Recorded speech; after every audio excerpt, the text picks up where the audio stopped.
நீங்க தான் ஒரு சில விஷயங்களை சரியா புரிஞ்சுக்க மாட்டேங்கிறீங்க. அப்பா, அன்னைக்கு அந்த பொண்ணு இல்லனா வேற பொண்ணை வச்சு இன்னொரு நாள் ரெக்கார்டிங் வைக்கிறதுல மாமாக்கு என்னதான்ப்பா பிரச்சனை? இல்லப்பா, அவர் அந்த பொண்ணுகிட்ட நீ தான் இதுல பாடுறேன்னு உறுதியா சொல்லியிருக்கலாம். இப்ப அது நடக்கலங்கிற போது இருக்கட்டும்பா, நாமளாம் ஒண்ணு இதை வேணும்னு மாத்தலையே. சிச்சுவேஷன் அப்படி இருக்கப்ப அதுக்கு யார் என்னதான்ப்பா பண்ண முடியும்? சரியா சொன்ன சக்தி. பொதுவாவே நான் ப்ரொஃபஷனையும் குடும்பத்தையும் குழப்பிக்க மாட்டேன். எனக்கு ரெண்டுமே முக்கியம்தான். ஆனா அதே நேரம் குடும்பத்துல உள்ளவங்க யாரும் என் ப்ரொஃபஷன்ல தலையிடக்கூடாதுன்னு நான் நினைப்பேன். அதனால என்ன பொறுத்த வரைக்கும் இந்த விஷயத்தை கரெக்டா ஹேண்டில் பண்ணது பிரீத்தி தான். அதனால்தான் அவன் முடிவுக்கு நான் சம்மதிச்சேன். மத்தபடி இதனால மாப்பிள்ளைய கஷ்டப்படுத்தணும்னு எனக்கு எந்த நோக்கமும் கிடையாது. உனக்கு அந்த நோக்கம் இல்லைனாலும் உனக்கு தெரியாமலேயே நீ அதை தான் பண்ணிட்டு இருக்க ஜெயா.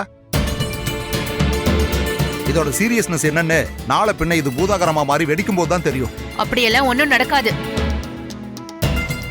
இது உங்களுக்கு புரியலனாலும் மாப்பிள்ளைக்கு கண்டிப்பா புரியும்.